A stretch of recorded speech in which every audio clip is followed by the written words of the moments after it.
All right, so my goal is to sort of give you an overview of at least how I conceive of the AI ethical risk landscape and how to start putting some stuff into practice. That's the goal here. So that's why it's called Operational AI Ethics.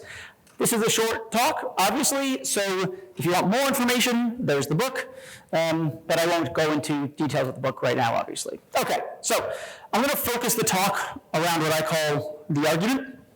I'm a philosopher by training, and so the professional liability that everything I do has to be an argument.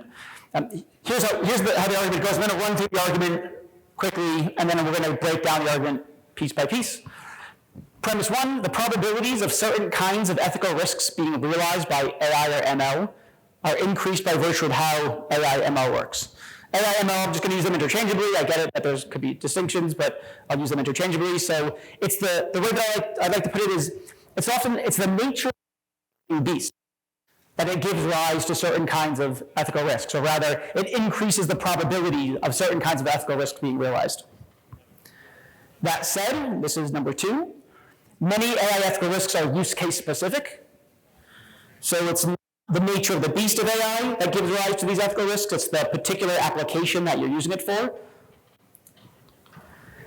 Number three, ethical risk assessments require ineliminable qualitative elements. I know that for many of the people here, it's a math crowd, but my contention is that you cannot eliminate qualitative elements of what robust, effective ethical risk mitigation looks like. Therefore, our methodology for identifying and mitigating ethical risks must accommodate 1 through 3. So I'm going to talk through each one of these 1 through 3, and then I'm going to pull them together and give you a suggestion or an example of here's what a methodology would look like that would accommodate this kind of thing. Okay. So let's talk about number 1. I'm going to zoom out a little bit. This is the crashiest crash course of AI ethical risk, of AI ethics. One thing I want to focus on, the first thing I'll focus on is just that first distinction. So we've got the AI ethics landscape. Everyone's talking about lots of different stuff. And the first thing that I want to do is distinguish between AI for good on the one hand and AI for not bad on the other. So AI for good people are asking the question, all right, so look, we've got this super powerful tool that is machine learning. How do we use this powerful tool to create positive social impact, however you understand that? Maybe it's the UN SDGs, maybe it's your pet ethical project, whatever. You want to create positive, ethical, social impact using the powerful tool that is AI. That's one grouping of people in the AI ethics space. And then AI for not bad people. I'm one of them. The AI for not bad people ask the question, given that we're going to do what we're going to do, we're going to serve ads, we're going to give interviews to jobs, we're going to admit people to college, whatever it is that we're doing, how do we do it in a way that doesn't realize a bunch of ethical risks? How do we not ethically screw it up on our way to our business-defined goals? So this is, in other words, AI ethical risk mitigation. And so you'll notice that premise 1 of the argument is about ethical risks, and so I want to highlight that we're talking about ethical risk mitigation, not for all the work that it has holding hands and making the world a better place. That's a lovely thing to do, not my focus. So we're talking about AI for not bad, and then when we're talking about AI for not bad, there's another crucial distinction between what I call content and structure. The content side of things asks the question, what are the ethical risks that we're trying to avoid, and what are their sources? What are the ethical risks we're trying to avoid, and what are their sources? And the structure side asks the question, how do we do it? How do we identify and mitigate those ethical risks? So when you think about structure, I want you to think about things like ethics committees, policies, KPIs, revised product design framework, that sort of thing. That's the how. It's, if you like, the mechanisms by which you identify the risks. Again, the content side is what are those risks and where do they come from? Now, I said in premise 1 that the probabilities of certain kinds of ethical risks being realized by AI are increased by virtue of how AI works. And that's those 3 things that are below the content side of the house. So what is AI or ML? I take it that most of this audience has a pretty decent grip about what that is, since it's an AI conference. But look, machine learning it's the nature of the beast of machine learning to recognize phenomenally complex patterns in data. So complex, in fact, that they often defy human understanding. So now we've got explainable AI problems or issues pertaining to the black box. Again, that's just by virtue of how machine learning works. You're increasing the probability of that kind of risk. And that is also, it's the nature of the beast that it recognizes certain kinds of patterns, and that those patterns may be discriminatory in nature. And so you get discriminatory outputs. At least that's one way you get discriminatory outputs of a model. So it's the nature of the beast that it's a pattern recognizer, and the pattern that it recognizes may be deeply ethically problematic. And then it's of the nature of the beast of machine learning that it needs a bunch of data to work, right? The fuel of machine learning is data, all else equal, again, all else equal, the more data, the better. And so organizations, number one, are highly incentivized to gather up as much data as they can so they can train their models. And thus there's a motivation for unintentionally or not violating people's privacy by virtue of data about them that you ought not to have gathered in the first place. And then secondly, it's the nature of the beast of machine learning to make certain kinds of inferences. And often those inferences, or outputs or decisions, are about people. And in many cases, the inference that you make is inference to knowledge that you ought not to have, since having it constitutes a violation of privacy. And so, for instance, I have data about people's geolocations. I have data about the addresses of therapists' offices. I see that you go to this address at 3:30 every Tuesday. I know that's the address of a therapist. Then my machine learning model infers that you see a therapist, or right, something along those lines. So there's two ways in which, at least two ways, that the nature of the beast of machine learning increases the probability of privacy violations, by virtue of the data you use to train it, and by virtue of the kinds of inferences it makes. So that's the content side of the house, and those three big risks, just call them the big three, arise in AI ethical risk precisely because it's the nature of the beast to highly increase the probability of risks. Okay, back to the argument. We just did that one. Let's talk about this one. This is a little bit easier to go through. Many AI ethical risks are use case specific. So here are just some examples, very easy. Killing pedestrians with self-driving cars. So it's not the nature of the beast of machine learning that it highly increases the probability of killing pedestrians. Typically, it's because of the particular use case you put it to when you're building self-driving cars. Unjustified arrests in military applications, for instance, false positive targeted killings, unprovoked aggression, etc. Various kinds of surveillance technologies, and I mean, things like facial recognition technology, sentiment analysis, and so on. Inadequate communication to relevant stakeholders on how the tech works, improper oversight, changes in intended use and/or context, high-risk deployment by distracted, tired, undertrained, and underbrained personnel. And these are just examples, some examples. There's lots of other cases in use-specific ethical risks. And so one thing that it behooves organizations to ask themselves is, something didn't pop. Maybe it's an old version. The further question is, what are the ethical risks that are particular to your industry and your organization, given the kinds of things that you do? Okay, so I take it that we all know that there are ethical risks that are use case specific. Oh, here's one, the spread of disinformation on social media. That's a use case in which AI is really helpful, so to speak, at spreading disinformation. Okay. Back to the argument. We've seen that it's the nature of the beast of AI to highly increase the probability of certain kinds of ethical risks being realized. That said, some of the risks are not due to the nature of the beast, but rather to the particular purposes to which you put the beast. And now let's talk about this, that ethical risk assessments require ineliminable qualitative elements. I'm going to give you some examples again, and if you like, there's going to be time for Q&A after this, so we can talk about this in more detail. But let me give you some examples of judgments or questions you have to ask to do robust ethical risk assessment that require qualitative assessments. So, for example, what's the appropriate metric for fair or unbiased? So, some of you know, let's say you have a use case in which you're distributing mortgages, right? You're giving mortgages, and your model has distributed those mortgages across various subpopulations, black women, white women, Asian, et cetera, et cetera, et cetera. And then the question, is this a fair distribution, or is it an unfair, unjust, inequitable, unreasonable distribution? And one thing that you might then do, reasonably enough, is you go to the academic research on machine learning fairness, you find 24 plus quantitative metrics for fairness, and you say, great, let's see how our model scores according to these metrics for a bias. You can do that, you probably should do that, but here's the rub. Those metrics are often incompatible with each other. You cannot score well on all of them at the same time. There are substantive, ethical, reputational, legal decisions to make. What's the appropriate metric to use for this particular use case?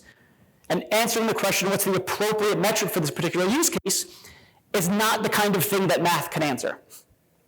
It's a qualitative assessment you need to ask, which is incidentally why one of my eyebrows goes up when someone says, yeah, we built in bias mitigation into our platform. Well, you may have done some bit there, but the rubber really hits the road when you need to ask what's the appropriate metric, and I suspect the platform doesn't, or your software doesn't tell us that. Okay. Who needs what kind of explanation and why? So lots of talk about explainability in the AI ethics world, certainly at this conference. 9 times out of 10, what they mean is that we use Lyman Schaap, and we give explanations to our data scientists. But your data scientists aren't the only people who need explanations. Citizens need explanations. Regulators need explanations. The person using the ML tool down the line needs a certain kind of explanation. Good explanations are relative to the audience to which you're explaining. What's relevant to the audience? That's a qualitative issue. How much control should the data subject have over the data about them? You give your users, let's say you're collecting the data about the users, should they have complete control over it? A little bit of control? No control? They shouldn't have control, don't worry, we've got it, our cybersecurity is strong, their privacy is respected, we're cool. Or it's their data, they should own it, or something in between. It's a qualitative content appropriate for the audience. I'll just go through you. Is this content appropriate for the audience? Your model is recommending certain kinds of content. Is it appropriate for the audience?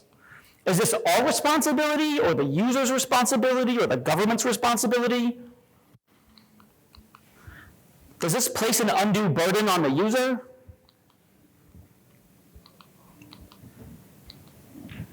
That's enough. There's more. But you should at least get the sense, and again, we can talk more about this in Q&A, you should at least get the sense that these are substantive questions that have ethical, societal, legal, reputational implications, and you're not going to math your way out of them. You're not going to get a mathematical model or some formula that can answer these questions. Okay. It's the nature of the beast that gives rise to certain kinds of ethical risks. It's also the purposes to which you put the beast. And if you're going to really look out for these risks, you have to recognize that we can't math our way out of the problems. There are qualitative assessments that we have to make. And however we go about doing that, however we go about systematically identifying, hopefully comprehensively, exhaustively identifying those ethical risks, it has to accommodate 1 through 3. Okay. So now let's start doing that. Let's start creating a methodology. I'm going to give you something, it's a bit of a toy example, but it's enough to sort of bring the point home, I hope. So here are some requirements on the methodology. Our methodology must accommodate the various kinds of ethical risks that we've discussed, and relatedly, it has to be flexible to accommodate unforeseen applications. Right? So if you're going to create something like an AI ethical risk program in your organization, there's stuff that you're going to develop 3 years from now that's not even in anyone's mind right now. And whatever you create has to be flexible enough to accommodate those unforeseen applications to take care of those specific, use case specific ethical risks. You'll also need, and I haven't mentioned this yet, I've just talked about ethical risks being realized in the abstract, but you need to articulate the stakeholders who will suffer from the realized risks. And you need a way of prioritizing those risks. Not all risks are created equal. Killing people, much worse than, stepping on someone's, something like that. Okay. Okay, so if you pull those together, this is a very simple risk matrix. But you've got the stakeholders on the left, you can see that. Maybe those stakeholders are individuals, maybe they're entire communities. And along the top, I've given you an example of what's plausibly an exhaustive set of ethical risk categories. Physical harm, emotional harm, relating to autonomy, trust and respect, relationships and social cohesion, social justice and fairness, and oversight of governance. The truth is that those particular categories are not that important. Those are ones that I tend to use that I like. It's not required that any organization use those particular categories. The point is that a set of categories is identified that is more or less exhaustive of the ethical risks that you need to look out for. And different organizations might have reasons for slicing up the ethical pie differently, slicing up those categories differently, and that's okay, so long as it's comprehensive. And you'll notice that those big three risks, the ones that are the result of the nature of the beast, those are subsumed under larger categories. So for instance, bias and discrimination is a really big issue. Where is that? Social justice and fairness. Biased models is a really big issue, but it's a subset. If we want to be comprehensive, it's a subset of all the ethical risks related to justice. So for instance, what about massive wealth inequality? That's an issue of justice. It's okay, I know him. It's okay.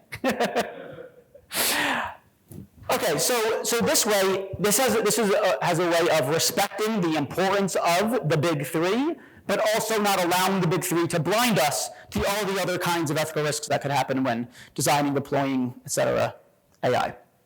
And then you can see the red, yellow, green. Obviously that's high risk, low risk, medium risk, and you also need tying those colors to some kind of action, obviously, right? So if it's green, keep going. If it's medium, you need someone involved. Maybe if it's high risk, you need an ethics committee. If it's critical, then you just stop the whole thing. Again, this is a bit of a toy example, but the point is you create that risk matrix, you make sure the risk matrix, however the risk scoring goes, connects to some concrete actions. You'll also have some kind of, for those of you who are familiar with rosy matrices, you'll have a rosy matrix to articulate who's responsible for filling out the risk matrix in the first place and then executing on the risk mitigation strategies. You're not supposed to read this, or not supposed to be able to read this. This is just me saying, this is a toy example. This is very, very simple.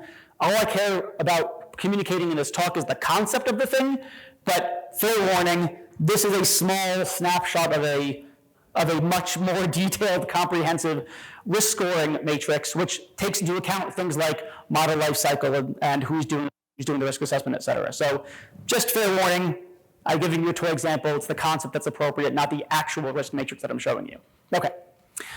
After the above ethical risk assessment, plus other feasibility analyses, how well the solution solves the problem, et cetera, you still have some more steps to take, because all you've done is identify the risk. Now we actually have to determine the appropriate risk mitigation strategies and the risk mitigation tools, for instance, those that enable quantitative policies.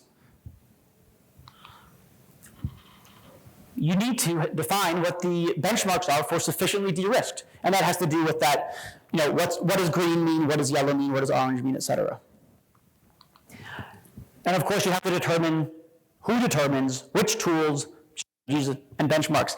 When we talk about bias models, that's a great place for bias to creep in choosing who chooses the tools, the strategies, and the benchmarks. So just another spot where various kinds of biases or discriminatory outputs can be the result of who's choosing what tool to use or not to use. Again, if you're familiar with rosy matrices, this is going to be relevant to you. Okay. Here's a recommendation for moving forward. Again, this is just obviously a very narrow snapshot of what operational AI ethics looks like. It's meant to give you a sense of what assessment looks like. In my experience, I think it's really helpful if you have a cross-functional committee to create an AI ethical risk framework. So yes, you need tech people involved in this, but it can't just be tech people. When I work with clients, it's not just me and the tech people, people from risk, people from compliance, people from cybersecurity. It's really important, people from HR, because eventually everyone in the organization is going to get impacted by the risk program if you're doing it well, and so they need to be involved in the creation of it. And as for what that committee should do, they need to do things like define the ethical risk standards and appetite, And that will speak to some of the things that I mentioned earlier, like what those categories are, what those colors mean, whether we need an ethics committee or that's too much, whether it just goes to Bob, what's the appetite and what do we do about it? Makes clear how ethical risk mitigation is built into things like roles and responsibilities. At each stage of the AI lifecycle, this part is really crucial, incidentally. You don't just do your ethical risk analysis right before it's ready to deploy. It's too late, way too late. So you need to identify that risk assessment should be iterative.